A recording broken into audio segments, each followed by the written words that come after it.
कोई गल नहीं, मैं तो भैन हाँ, मैं तो देखना ही देखना है जी। माँ और बाप तो नहीं है, भरा है और एक मैं भैन रहना भाई जा सकता वा। साडे वाल कोई उम्मीद नहीं रखनी, ना असीं दवाई दारू लिया के देन जो मेडिसिन आ जाए, चलो तबीयत सही हो।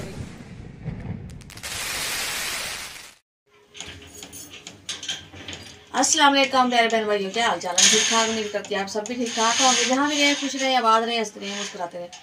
ये हमारी आज की सुबह आज के ब्लॉग का करते हैं बहन भाई हमारे साथ साथ जो भी घर का काम होगा रूटीन होगी सब बहन भाई से शेयर करेंगे। मुनीब शोर नहीं करो। अल्लाह ताला सब ने अपने ईमान च रखे, आमीन। सब अल्लाह ताला अपने रहमत बनाई रखे। तो जी मैं कर लगी सी घर का काम स्टार्ट। सुबह काफ़ी देर दी हुई है, तकरीबन 10 का टाइम होगा, 10 बज चुके हैं। और मैं धोन लगी सी फर्श, झाड़ू वगैरह मैं ला दी सी, कमरे की सफाई कर ली सी और झाड़ू लाई पहले मैं। और क्योंकि रात थोड़ी हल्की हल्की बारिश आई सी, ज़्यादा कोई नहीं आई, एवं हल्की हल्की आती रही है। सुबह भी सुबह है सी थोड़ी जी, एवं ज़्यादा नहीं। और हुण तो माशाल्लाह धुप निकली है, एवं जिवें बारिश रात आई कोई नहीं सी। मौसम काफ़ी साफ हो गया है और मैं फर्श थोड़ा जिहा ना मिट्टी मिट्टी हुई पई है बारिश की वजह ना।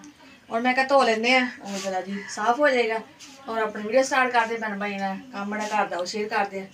और जी पैर हम कमरे तक तो नहीं जा रहा, एवं करेंगे कमरे में तपड़ी मार लाँगे और सेंध भी धो लवेंगे क्योंकि पैप छोटा है। और जी पानी मैं चला लिया सी और मैं धो लग गई फर्श, क्योंकि पानी पैप लगा है ना तो जल्दी जल्दी काम हो जाता है जी।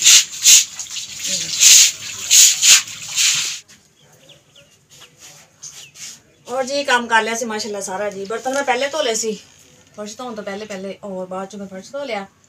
और मैं कपड़े कढ़न दी सी सर्दियां वाले। और जी मुनीब की वर्दी, इकरा की वर्दी मैं देखन नहीं सी भी हुण ऐ स्कूल तो नहीं चलनी, क्योंकि टीचर ने कल भी सुना भेजिया सी कि बाजी यह वर्दी नहीं लगनी, तुसी जिहड़ी साडे स्कूल वर्दी लगदी है ना गुलाबी रंग दी, वो लिया के दवो बच्चों को। और बूट भी लिया के दवो जी। मुनीब जिवें घर आया ना छुट्टी करके, कहना मम्मा जी टीचर भी कह रही, मैडम कह रही है भी वर्दियाँ वो लैके आओ तुसीं जिहड़े साडे स्कूल लगदियां ने। और जी मैं क्या अच्छा लिया देंगे। वो स्कूले गए, उन्होंने कहा जी ये वर्दियाँ लगनियाँ, और उधर फिर वर्दियाँ लिया के दित्तियां, बूट लिया के दिते। हुण इत्थे आए, हुण स्कूल दाखिल करवाया तो हुण ये कह रहे हैं कि भाई ये वर्दियाँ नहीं लगनियाँ, तुसीं हुण साडे स्कूल जिहड़े लगदे लियाओ, बूट भी लिया के दो बच्चों को। और हुण देखते हैं जी, हजे तो आप घर च थोड़ी जी परेशानी है, गुंजाइश नहीं है। और मैं कहा तुसीं फिर वर्दियाँ घर पा लो, क्योंकि स्कूल भी नहीं पान देंदे।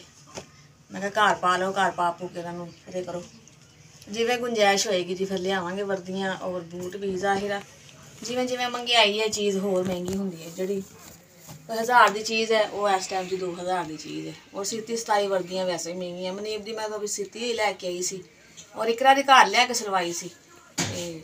और जी मेरा भाई काफ़ी तबीयत खराब सी, कुछ दिन पहले वीडियो में दसिया है सी भी तबीयत को भी ज़्यादा खराब है, उल्टी रुकती नहीं है और ससुराल रह रहे जी वो।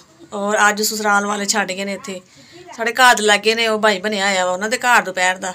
और मैंने हुण कॉल आई सी भाभी ने कहन दी सी भी वो भाई आया होया ससुराल वाले छड्ड गए है कि भाई ਇਹਦਾ ਹੁਣ भी असीं छड्डता वा ਉਹਦੇ हाल ते, ਉਹਦੀ भैन वा जिवें मर्जी अपना लै जावे, इलाज करावे ना करावे, साड़ी हुण कोई जिम्मेवारी नहीं है। बस वही ना भी जो इंसान को हुंदा वा उदों इंसान बनदा, जो कुछ है कोल रह नहीं जाती। और अज बीमार है, अज उन्हें जरूरत है, अज छड्ड गए ने जी।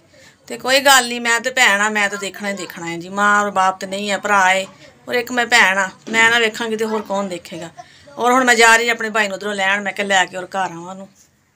तो जी जिवें मैं दस्सिया सी कि मैं अपने भाई नूं लैण गई सी और लैके आ गई हाँ। ये देखिए हुण बिस्तरा बिछा के और मैं इत्थे लटाया, मैं लेट जाओ क्योंकि कमज़ोर बहुत हो गए ने और सर्दी लगती पई सी। ज़ाहिर है कोई भी चीज़ खाते हैं ना हजम ही नहीं होंदी, कम से कम कोई 20-22 दिन हो गए इस गल नूं। और कहते ना बुरा वक्त आता ना इंसान नूं ते अपने छड्ड जाते हैं, अपने तो खैर है नहीं, माँ बाप तो सिर्फ मैं ही हाँ, मेरा भरा है। और ज़ाहिर है ससुराल वाले सी उन्हों का करके लोर काम करता सी, उत्थों ही आया सी, उन्होंने सद्दिया सी, जिहड़ा पैसे पूसे लियाए सी वो अपना कुछ खा पी ले, बाकी जिहड़े है सी दवाई दारू कर ली, हुण खत्म हो गई। उन्होंने कहता कि भाई हुण तू अपना भार आपे चुक। और इधर फिर इत्थे लागे रहिंदा, वो भी भरा बनिया सी। और उधर फिर इन्हें मैनूं कहा भी मैनूं छड्ड आओ, फिर कहंदा तुहानूं जिथे जाना भाई जा सकदा वा, साडे वाल कोई उम्मीद नहीं रखनी, ना असीं दवाई दारू लिया के देन जोगे हैं। तो देखो जी इहो जिहे बीवियां भी हुंदियां, इहो जिहे ससुराल वाले भी हुंदे ने कि बीवियां दे अगर खावंद नूं कुछ हो जांदा है तो मर जांदियां कि किते ना किते हो असीं इलाज कराइए, साडा खावंद दे ज़ाहिर है इहदे नाल ही घर बाहर चलना है। लेकिन नहीं, उन्हें भी ऐन टाइम पर आके कहता जी वो तो खैर कैसे जोगी नहीं ना हैगी, क्योंकि वीडियो चंगे मैं दिखाया सी, देखी सी मेरे वाल भी ज़ाहिर महीना रह के गई है, नहीं जी माँ को रहना माँ को। ਔਰ ਇਹਨੇ ਵੀ ਇਹੋ ਸੋਚਿਆ ਵੀ ਚਲੋ ਉੱਥੇ ਰਵਾਂਗੇ, ਚਲੋ ਮੇਰਾ ਘਰ ਬਣਿਆ ਰਹੂ, ਲੇਕਿਨ ਉਹ ਬਣੀ ਨਹੀਂ ਆਏ ਨੇ। ਉਹ ਕਿਹਾ ਵੀਰੇ ਦਫਾ ਕਰ, ਜਦੋਂ ਤੇਰਾ ਨਹੀਂ ਨਾ, ਤੇਰਾ ਜੀਵਨ ਸਾਥੀ ਸਹੀ ਨਹੀਂ ਹੈ ਤੇ ਫਾਇਦਾ ਹੀ ਨਹੀਂ ਹੈ। ਬੜੀ ਜ਼ਿੰਦਗੀ ਪਈ, ਅੱਲਾ ਖੈਰ ਕਰ, ਅੱਲਾ ਤਆਲਾ ਲੰਮੀ ਜ਼ਿੰਦਗੀ ਦੇਵੇ। ਔਰ ਇੰਨੀ ਤਬੀਅਤ ਖਰਾਬ ਆ ਨਾ, ਔਰ ਕੱਲ ਇਹਨਾਂ ਦੀ ਸਾਲੀ ਔਰ ਉਹਦਾ ਮੀਆਂ ਆ ਕੇ ਛੋੜ ਗਏ ਔਰ ਕਹਿ ਕੇ ਭਾਈ ਤੂੰ ਜਾਣ ਤੇ ਹੁਣ ਤੇਰਾ ਕੰਮ ਜਾਣੇ, ਭਾਵੇਂ ਤੇਰੀ ਭੈਣ ਇਲਾਜ ਕਰਾਵੇ ਜਿੱਥੋਂ ਮਰਜ਼ੀ ਕਰਾ, ਸਾਡੇ ਕੋਲ ਕੁਛ ਨਹੀਂ ਹੈ। ਔਰ ਫਿਰ ਕੱਲ ਪਈ ਗਈ ਹਾਂ, ਮੈਂ ਲੈ ਆਈ ਹਾਂ। ਮੈਂ ਤਾਂ ਜ਼ਾਹਿਰ ਆ ਭੈਣਾ, ਮੈਨੂੰ ਤਾਂ ਤਕਲੀਫ ਹੋਣੀ ਸੀ, ਔਰ ਲੈ ਆਏ ਆ। ਕੋਈ ਨਹੀਂ, ਪਰੇਸ਼ਾਨ ਤੇ ਭੈਣ ਭਰਾਵਾਂ ਨੂੰ ਪਤਾ ਹੀ ਮੈਂ ਹੈ ਹੀ ਆ। ਕੋਈ ਨਹੀਂ, ਅੱਲਾ ਤਾਲਾ ਦੂਰ ਕਰ ਦੇਗਾ। ਉਹ ਭਰਾ ਵਾ, ਭਰਾ ਤਾਂ ਨਹੀਂ ਮੈਂ ਛੱਡ ਸਕਦੀ, ਤਾਂ ਨਹੀਂ ਕਹਿ ਸਕਦੀ ਭਰਾਵਾ ਮੈਂ ਤੂੰ ਨਾ ਮੇਰੇ ਘਰ ਆ, ਕੋਈ ਗੱਲ ਨਹੀਂ। ਹੋਰ ਮੈਂ ਬਣਾ ਲਈ ਜੀ ਚਾਹ, ਮੈਂ ਕਿਹਾ ਚਾਹ ਬਣਾ ਕੇ ਦਵਾਂ। ਤੇ ਕਹਿ ਰਹੇ ਨਹੀਂ ਬਾਜੀ ਮੈਂ ਨਹੀਂ ਪੀਣੀ ਚਾਹ, ਕਿਉਂਕਿ ਨਹੀਂ ਮੇਰਾ ਜ਼ਮੀਨ ਨਹੀਂ, ਜਿਵੇਂ ਚਾਹ ਘੁੱਟ ਪਾਣੀ ਦਾ ਵੀ ਪੀਂਦਾ ਹੈ ਨਾ, ਬਾਹਰ ਆ ਜਾਂਦਾ ਹੈ। ਔਰ ਅੱਲਾ ਹੀ ਜਾਣੇ ਮੇਦੇ ਨੂੰ ਕੀ ਮਸਲਾ ਬਣ ਗਿਆ, ਕੋਈ ਮੇਦੇ ਦਾ ਮਸਲਾ ਹੈ ਕੀ, ਇਹ ਹੁਣ ਅੱਲਾ ਹੀ ਜਾਣਦਾ ਹੈ। ਜ਼ਾਹਿਰ ਇੱਕ ਦਿਨ ਇਨਸਾਨ ਨਾ ਖਾਵੇ ਕੋਈ ਚੀਜ਼ ਤੇ ਸ਼ਾਮ ਤੱਕ ਬਸ ਹੋ ਜਾਂਦੀ ਹੈ। ਤੇ ਜਿੰਨੇ 20-22 ਦਿਨ ਹੋ ਗਏ ਨੇ ਇਹ ਹਾਲਾਤ ਨੇ, ਤੁਰਦਾ ਵਾ ਤੇ ਡਿੱਗਦਾ ਵਾ। ਤੇ ਅੱਲਾਹ ਤਾਲਾ ਬਸ ਸਿਹਤ ਦੇਵੇ ਜੀ। ਇਹ ਹੈ ਕਿ ਦਵਾਈ ਦਾਰੂ ਹੁਣ ਲਿਆਉਣਾ ਤੇ ਪਏਗਾ। ਜ਼ਾਹਿਰ ਹੁਣ ਮੈਂ ਦੇਖ ਤਾਂ ਨਹੀਂ ਸਕਦੀ, ਮੇਰਾ ਵੀਰ ਪਿਆ ਵਾ ਤੇ ਮੈਂ ਦਵਾਈ ਨਾ ਲਿਆ ਕੇ ਦੇਵਾਂ। ਜਿੰਨਾ ਮੇਰੇ ਕੋਲ ਹੋ ਸਕੇਗਾ ਜ਼ਾਹਿਰਾ ਕਰਾਂਗੇ ਜੀ। ਭਰਾ ਵਾ ਕਿੱਥੇ ਕੱਢਾਂ ਮੈਂ।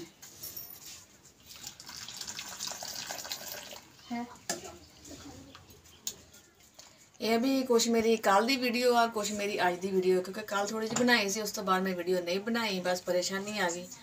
ਇਸ ਵਾਸਤੇ ਅੱਜ ਫਿਰ ਮੈਂ ਵੀਡੀਓ, ਮੈਂ ਕਿਹਾ ਆਪਣੀ ਵੀਡੀਓ ਕੰਪਲੀਟ ਕਰਦੇ ਆ। ਔਰ ਜੀ ਰਿਪੋਰਟਾਂ ਵਗੈਰਾ ਕਰਵਾਈਆਂ ਵੀ ਨੇ ਭਾਈ ਨੇ, ਕੁਛ ਅਜੇ ਕਰਵਾਉਣੀਆਂ ਵੀ ਨੇ। ਇਹ ਰਿਪੋਰਟ ਕਰਵਾਈ ਹੋਈ ਹੈ ਤੇ ਇਹ ਜਿਹੜੀਆਂ ਪਰਚੀਆਂ ਹੈ ਨਾ, ਇਹ ਜੀ ਦਵਾਈਆਂ ਦੀਆਂ ਪਰਚੀਆਂ ਨੇ ਦਿੱਤੀਆਂ, ਲਿਖ ਕੇ ਦਵਾਈਆਂ ਲਿਖ ਕੇ। ਦਵਾਈ ਉਹਨਾਂ ਨਹੀਂ ਲਿਆ ਕੇ ਦਿੱਤੀ। ਉਹ ਕਹਿੰਦੇ ਜੀ ਸਾਡੇ ਜਿੰਨੀ ਗੁੰਜਾਇਸ਼ ਨਹੀਂ ਹੈ ਅਸੀਂ ਦਵਾਈ ਲਿਆ ਕੇ ਦਈਏ।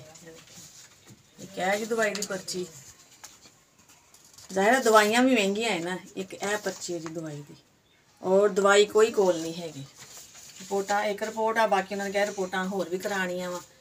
ਆਪਣੀ ਕੋਈ ਮਿਹਦੇ ਦੀ ਕਿਹੜੀ, ਉਹਨਾਂ ਕਿਹਾ ਵੀ ਰਿਪੋਰਟਾਂ ਤੁਸੀਂ ਲਾਜ਼ਮੀ ਕਰਾਓ ਔਰ ਇਹਨੂੰ ਹਸਪੀਟਲ ਵੀ ਇਹਨੂੰ ਲੈ ਕੇ ਆਓ ਔਰ ਇਹਦਾ ਇਲਾਜ ਜਲਦੀ ਤੋਂ ਜਲਦੀ ਸ਼ੁਰੂ ਹੋ ਜਾਏ, ਕਿਉਂਕਿ ਜ਼ਾਹਿਰਾ ਟਾਈਮ ਹੋ ਗਿਆ ਜ਼ਿਆਦਾ ਔਰ ਬਿਮਾਰੀ ਫਿਰ ਐਵੇਂ ਲੰਬੀ ਹੋ ਜਾਂਦੀ ਹੈ। ਫਿਰ ਇਲਾਜ ਕਰਨਾ ਹੋ ਜਾਂਦਾ ਮੁਸ਼ਕਿਲ। ਤੁਸੀਂ ਜਲਦੀ ਜਲਦੀ ਰਿਪੋਰਟਾਂ ਕਰਵਾਓ ਇਹਦੀਆਂ ਔਰ ਮੈਡੀਸਨ ਖਵਾਓ ਔਰ ਇਨਸ਼ਾਅੱਲਾ ਜੀ ਹੋ ਜਾਏਗਾ ਸਹੀ। ਔਰ ਰਿਪੋਰਟਾਂ ਹੁਣ ਮੈਂ ਫੜ ਲਈਆਂ ਨੇ, ਰੱਖਦੀ ਹਾਂ। ਹੁਣ ਲੱਗ ਰਿਹਾ ਕੋਈ ਅੱਲਾ ਕੋਈ ਵਸੀਲਾ ਬਣਾਏਗਾ ਇਨਸ਼ਾਅੱਲਾ ਮੇਰੇ ਵੀਰ ਵਾਸਤੇ।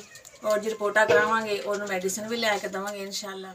ਹਰੇਕ ਪਿਆਰੇ ਭੈਣ ਭਾਈਓ, ਤੁਹਾਡੇ ਅੱਗੇ ਅਪੀਲ ਆ ਕਿ ਮੇਰੇ ਵੀਰ ਵਾਸਤੇ, ਮੇਰੇ ਭਾਈ ਵਾਸਤੇ ਖੁਸ਼ੂਸੀ ਦੁਆ ਕਰਿਓ ਕਿ ਜਲਦੀ ਤੋਂ ਜਲਦੀ ਇਹ ਠੀਕ ਹੋ ਜਾਣ। ਜ਼ਾਹਿਰਾ ਹੁਣ ਦੁੱਖ ਆ ਗਿਆ, ਆਇਆ ਤੇ ਆਂਦਾ ਯਕਦਮ ਹੈ, ਲੇਕਿਨ ਜਾਂਦਾ ਆਹਿਸਤਾ ਆਹਿਸਤਾ ਹੈ। ਔਰ ਇਨਸ਼ਾਅੱਲਾ ਜੀ ਚਲਾ ਜਾਏਗਾ। ਇਨਸਾਨ ਤੇ ਮੁਸ਼ਕਿਲ ਟਾਈਮ ਆ ਜਾਂਦਾ ਹੈ ਔਰ ਅੱਲਾਹ ਤਾਲਾ ਬਸ ਦੂਰ ਕਰ ਦੇ ਔਰ ਟਾਈਮ ਭੁੱਲ ਜਾਂਦਾ ਹੈ ਜੀ। ਕੋਈ ਗੱਲ ਨਹੀਂ, ਵੀ ਭੁੱਲ ਜਾਏਗਾ ਇਨਸ਼ਾਅੱਲਾ, ਜਿਵੇਂ ਤਬੀਅਤ ਸਹੀ ਹੋਏਗੀ ਇਹਨਾਂ ਦੀ। ਲੇਕਿਨ ਅਜੇ ਵਕਤੀ ਤੌਰ ਤੇ ਬਹੁਤ ਜ਼ਿਆਦਾ ਪਰੇਸ਼ਾਨੀ ਹੈ। ਔਰ ਇਹ ਵੀ ਚਲੋ ਅੱਲਾਹ ਤਾਲਾ ਮੇਰਾ ਵੀ ਕੋਈ ਵਸੀਲਾ ਬਣਾਵੇ, ਮੇਰੇ ਭਾਈ ਦਾ ਵੀ, ਚਲੋ ਇਹਨਾਂ ਦੀ ਰਿਪੋਰਟਾਂ ਹੋ ਜਾਣ, ਮੈਡੀਸਨ ਆ ਜਾਵੇ, ਚਲੋ ਤਬੀਅਤ ਸਹੀ ਹੋਵੇ, ਆਪਣਾ ਠੀਕ ਹੋਣ। ਭੈਣ ਭਾਈ ਇਸ ਅੱਜ ਅਸੀਂ ਕਰਦੇ ਹਾਂ ਵੀਡੀਓ ਦਾ ਐਂਡ। ਭਾਈ ਸਾਨੂੰ ਪਾਕਿਸਤਾਨ, ਇੰਡੀਆ, ਬਰੋਨੇ ਮੁਲਕ ਤੋਂ ਦੇਖਦੇ ਪਏ ਸਭ ਨੂੰ अस्सलाम वालेकुम।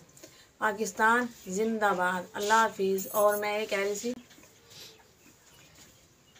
गल भुल गई, कुछ कहन लगी सी मैं,